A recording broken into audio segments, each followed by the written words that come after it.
So imagine you're building the absolute most elite scientific research institute in the entire country. Right, sparing no expense. Exactly. I mean, you fill the laboratories with, like, millions of dollars of highly sensitive equipment. You stock the archives with completely irreplaceable ancient texts, and you design the whole campus with this absolute geometric precision. It's a monument to human intellect. Right. And then you just have to watch helplessly as the whole thing gets completely wiped out by a muddy, overflowing creek that you thought you had securely paved over. Yeah, it's pretty wild. It is. And that is exactly what happens when human engineering, decides to pick a fight with the memory of water. It's honestly a devastatingly clear example of environmental memory, just totally overriding human ambition. Because, when we look at the grid of a modern city, it looks completely fixed. Yeah, totally permanent. Right, the concrete, the train lines, the skyscrapers, they all project this illusion of total permanence. We just assume that we drew a line on a map and the Earth simply obeyed. But the dossier we are exploring in today's deep dive shatters that illusion completely. It really does. We're looking at this totally fascinating historical geography of Nangang. Now, if you walk through Nangang in Taipei today, what hits you first is the hypermodernity.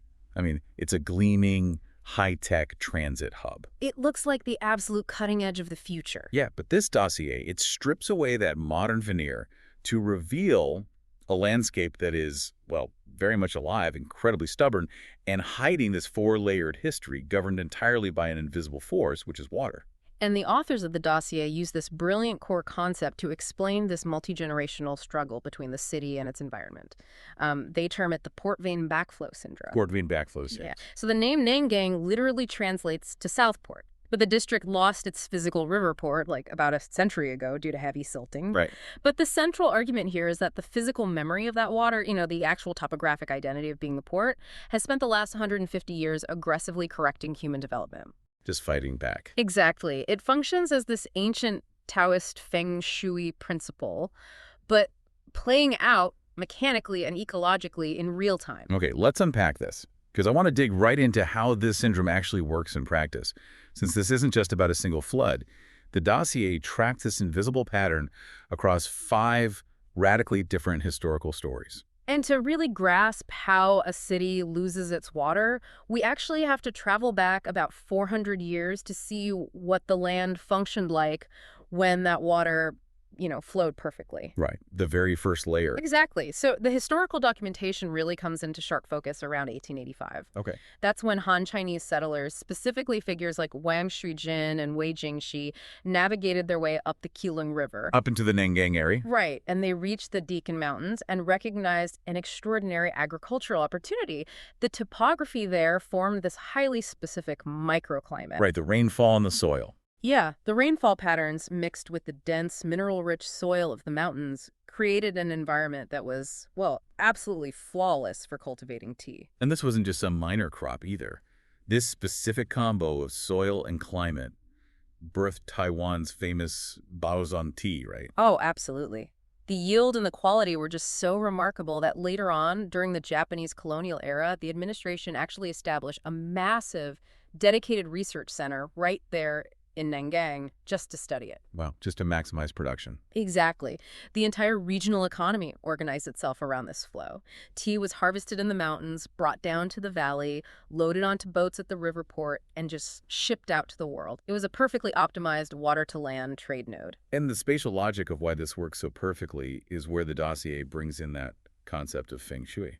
Yeah, those early Han settlers described the geography as mountain-surrounded, water embrace. Mountain-surrounded, water embrace. That's really poetic. It is. And in the traditional framework, the Keeling River served as the water mouth, like the port, which is the geographic feature that gathers wealth and qi, or energy. Right. But the dossier strips away the mysticism to look at the actual mechanics. The physical requirements for a booming tea trade perfectly mirrored the ancient spatial intuition for good energy. So just to clarify for everyone listening, in this context, we aren't talking about rearranging furniture for good luck or mystical vibes. Feng Shui here is essentially just a highly observant, ancient version of agronomy and urban planning, right? Yeah, that's exactly it. It's empirical environmental science wrapped in poetic language. Got it. When a classic text says a valley is gathering chi, it's actually describing a highly functional microclimate.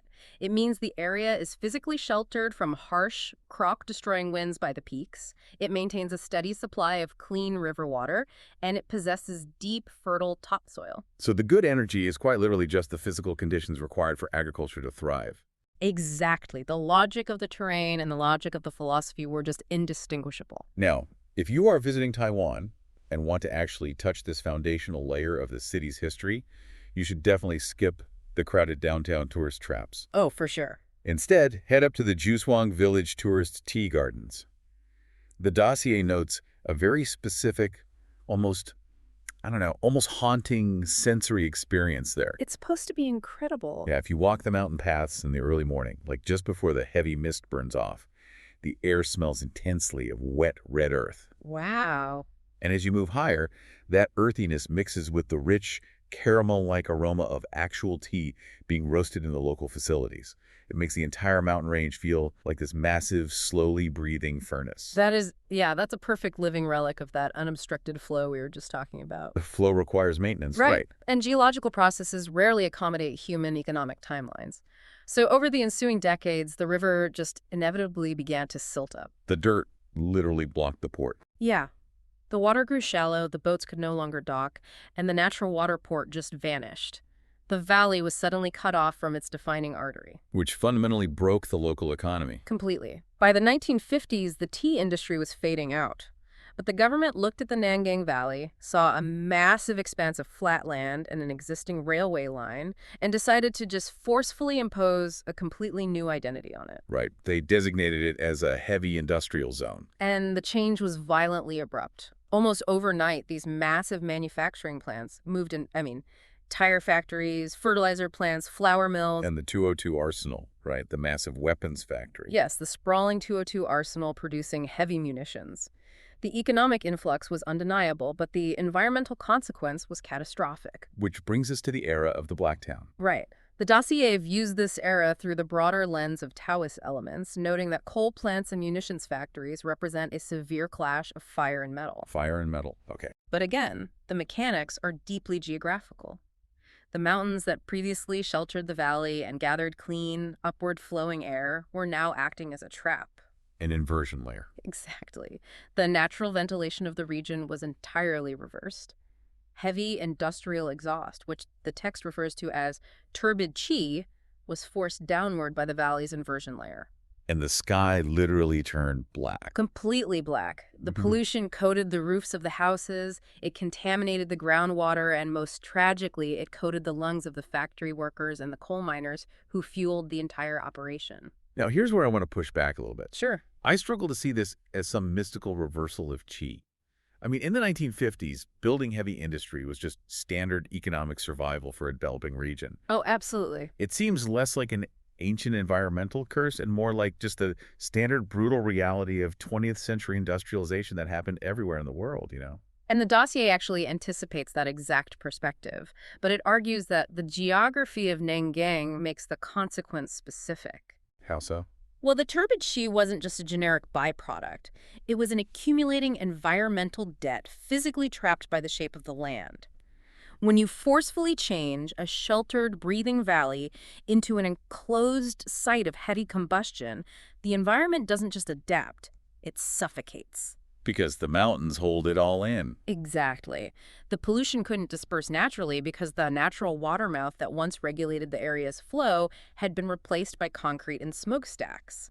The environment became a pressure cooker of toxic buildup. And to really understand that weight, if you're exploring the area today, you have to visit the old Zanen Street. Yeah, that's a powerful spot. Because most of the heavy factories are gone now, right? They've been replaced by these massive futuristic buildings like the Taipei Pop Music Center. But the sensory memory of the Black Town still lingers in those older corridors. You can still feel it. Yeah, walking under the dim, riding arcade lights at dusk. You can easily picture the atmosphere the sources describe. A sky locked in metallic gray, the relentless smell of sulfur and brick kilns, and those silent, soot-covered workers trudging home through a valley that was actively poisoning them. And that physical toxicity eventually mirrored a really deep social and political toxicity. The heavy, oppressive environment seeped into the reality of the region, escalating into a profound tragedy on the extreme geographic fringes of the city. Right. And just to be completely clear for you listening, we're entirely impartial here, just reporting the historical facts exactly as the dossier presents them regarding the 1952 Luku Incident. Right, which was a major event during Taiwan's White Terror era. Exactly. So following the intense political crackdowns of 1947, a guerrilla base was formed in the remote, rugged mountains bordering Nangang and Shiding. The extreme fringes. Yes. And the state's response was overwhelming. Nearly 10,000 military and police officers cordoned off the entire mountain range. Over 400 people were swept up in the arrests, and ultimately, 35 people were executed, including the prominent Taiwanese writer Liu Hozhou. Now, when the dossier addresses this event, the authors make a very deliberate methodological shift. Oh, this part was fascinating. Yeah, they explicitly drop the Feng Shui terminology entirely. They note that applying concepts like bad qi or cursed land to this era really risks mysticalizing or romanticizing what was, in reality, calculated state violence. Which makes total sense. Yeah. So instead, they analyze the Luku incident through the lens of what they call secular trauma geography. Secular trauma geography, Oh. which grounds the tragedy entirely in human actions and spatial vulnerability. Right. It focuses on how geography dictates power dynamics. The authors point out that deep mountain borders, the physical edges between municipal jurisdictions, they always serve a dual purpose in human history. Right, because they're isolated. Exactly. The dense topography makes them natural sanctuaries for those fleeing authority. But that same isolation inevitably turns them into enclosed hunting grounds when the state decides to assert control. The ruggedness that protects you also cuts off your avenues of escape and your visibility to the outside world. And the most devastating detail in the dossier reveals the intersection of that geographical vulnerability with the environmental pollution we just talked about. Yeah, the miners. Right. Many of those 400 people arrested were actually illiterate coal miners who were coerced into signing confessions they couldn't even read. And the miners who survived the interrogations and the prisons, well, they eventually returned to the only livelihood available in that valley. The coal mines. The coal mines. And years later, many of those same survivors died of advanced silicosis or black lung disease. And the authors make this incredibly poignant statement. They say these men essentially died twice. Died twice. Yeah. They were broken first by the political violence that shattered their isolated community, and then they were killed a second time by the industrial turbid air they were forced to breathe just to survive in that newly industrialized landscape. It's a really stark example of how the extreme geographical edges of a city function like a magnifying glass. I mean, whatever political or economic system is currently dominating the center, the edge just amplifies its impacts. The physical isolation amplifies both the marginalization and the sheer physical vulnerability of the people living there. The margins are always where the structural flaws of a society become fatal. And there's a place to sit with this history, and it is far removed from the city center. The Luku Incident Monument sits right on the winding border of Nangang and Shiding. It's incredibly off the beaten path. It is, and it's profoundly quiet. The air up there smells of damp leaves and cold mountain soil, and you'll often see faded paper offerings left by descendants. It serves as this heavy, physical anchor, like a monument to the vast silence between official, documented state history and the brutal, lived memory of the civilians on the margins. So after decades of the land being choked by industrial pollution and the community being fractured by that kind of trauma, the mid-century government attempted to essentially overcorrect. Right. They wanted a clean slate. Exactly. Their solution to the chaotic, polluted, and politically tense landscape was to impose extreme sterile order. They decided to plant a monument to pure logic and academic rigor right on top of this messy history. Which brings us back to our intro. In 1954, they began construction on Academia Sinica, which is Taiwan's premier top-tier academic research institution. But they didn't just build it anywhere in the district. No, they built it precisely on the site of the old Nangang settlement. Wait, the original river port? Directly over the original silted-up river port. Wow. Right where the water used to naturally gather and expand. So you have the nation's smartest engineers, architects, and scientists moving in. They look at this siphon creek running through the campus, and they decide to optimize it. Right. They applied modern concrete engineering to a complex hydrological system. They basically attempted to straighten the river, forcing it into rigid concrete channels to maximize the usable real estate for their laboratories and archives. It's like trying to put a kink in a high-pressure fire hose. I mean, you can force it into a straight line for a little while if you stand on it with enough weight, but you're creating this massive buildup of kinetic energy. The second the pressure spikes, it violently corrects the line and just wipes out whoever's standing on it. And hydrologically, that is exactly what happened. When you force a meandering river into a narrow, straight concrete chute, you completely eliminate its ability to disperse energy and absorb excess volume into natural floodplains. Right. So during heavy typhoons, the velocity of the water in those straightened channels just increased exponentially until it inevitably breached the banks. And breach it did, catastrophically. The campus flooded severely in 1977, again in 1984, and once more in 2001. We are talking about highly accelerated, muddy river water tearing through the premier research institute of the country. It's completely devastating. Destroying incredibly rare archaeological artifacts, dissolving ancient texts, and ruining millions of dollars in highly sensitive scientific equipment. Basically, Mother Nature acting like a disgruntled landlord serving eviction notices to oblivious tenants by flooding their basement. Exactly. And the dossier argues this was the port vein backflow syndrome manifesting physically. The engineers ignored the fundamental ancient rule of water management in this region. Water must be guided, it cannot be blocked or rigidly confined. It has a memory. Right. The land had not forgotten its original topographical identity as a wide gathering water port. The river was aggressively reclaiming its natural volume, constantly correcting the human intellectuals who arrogantly built their basement archives directly over a historical floodplain. And the hidden gem associated with this story offers, like, the most incredible irony of the entire deep dive. Oh, it really does. When you visit the Academia Sinica campus, you can walk over to the Hu Shi Memorial and Park. So Hu Shi was a deeply influential scholar, a former president of the institution who dedicated his entire life to championing extreme logic, pragmatism, and rationalism. His famous intellectual motto was bold hypothesis, careful verification. Yes. And today, you can visit his silent, meticulously maintained grave journey, which sits directly next to this wildly irrational, completely untamable river that repeatedly refused to be verified or contained by any engineer. It perfectly illustrates the limits of imposing human logic onto deep environmental patterns, which, forces us to look at the final contemporary layer of Nangang. The modern era. Right. If you cannot pave over the water with concrete and you cannot suffocate the valley with heavy industry, how does a 21st century city solve the problem of a defunct port? We've invented a completely new definition of river. Exactly. Because the heavily polluting factories of the Blacktown era have largely been dismantled or relocated. Today, Nangang has been rebranded as the East District Gateway. A massive shift. Yeah, and the absolute centerpiece of this urban revitalization is the new Nangang Station.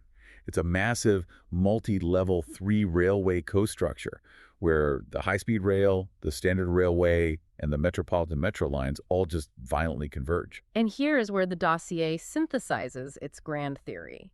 Because this massive infrastructural project isn't just a modern transit solution, it is Nangang finally reopening its water mouth.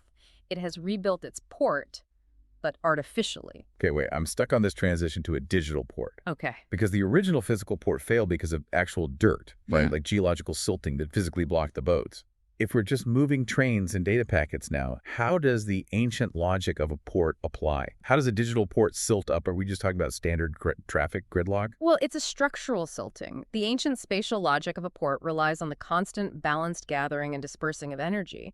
The new artificial port channels people, massive capital investment, and data through steel tracks and fiber optic cables instead of a riverbed. But if that new infrastructure only gathers wealth, if it drives housing prices to unlivable extremes, if the digital and physical networks become overwhelmed and congest the surrounding neighborhoods without actually dispersing the benefits, the system stagnates. Ah, so the key turns turbid again. Exactly. It won't look like black coal smoke this time. It will look like systemic infrastructural failure and economic gridlock. The cycle demands flow, regardless of the medium. Wow. And if you want to physically feel the sheer force of this modern artificial river, you need to go deep into the underground levels of Nangang Station. It's an incredible sensory experience. It is. Just stand on the platform just as a high-speed train is pulling in. You are immediately blasted by this intense metallic wind and the sharp cold of the air conditioning. It's a hyper-modern mechanical rush of energy. Right. But at that exact same moment, wafting down the ventilation shafts from the old Zhangyan market on the street level above, you can often catch the smell of traditional warm pastries. The old and the new, right there. Exactly. You're standing directly inside the mechanical heartbeat of the city's new port, while breathing in the ghost of the old one. And it is the perfect synthesis of the port vein backflow syndrome. Because traditional history tries to tell us that city development is this straight progressive line, you know. You begin with agrarian farming, you endure heavy industry, and you finally arrive at a clean, high-tech utopia. A straight line of progress. Right, but the dossier proves it is a relentless cycle. The water, the physical geography always corrects the land. Nangang never actually stopped being a port. The cargo simply evolved from mountain tea and raw coal to digital data and high-speed transit. It's wild. The sources show us that water always remembers its original path, even after a century of being buried under munitions factories, political monuments, and high-speed rail tracks. The land holds a memory that outlasts any single generation of engineers. It's a great reminder for all of us, honestly. Knowledge like this is most valuable when you actually apply it. The next time you walk through your own city, look past the concrete and try to look for the invisible history shaping the layout. Which leads me to this. As you walk through your own neighborhood today, look past that concrete. What is the buried water up to city? The erased original geographical identity of your own city, and how is it secretly dictating the way you live, commute, and exist today?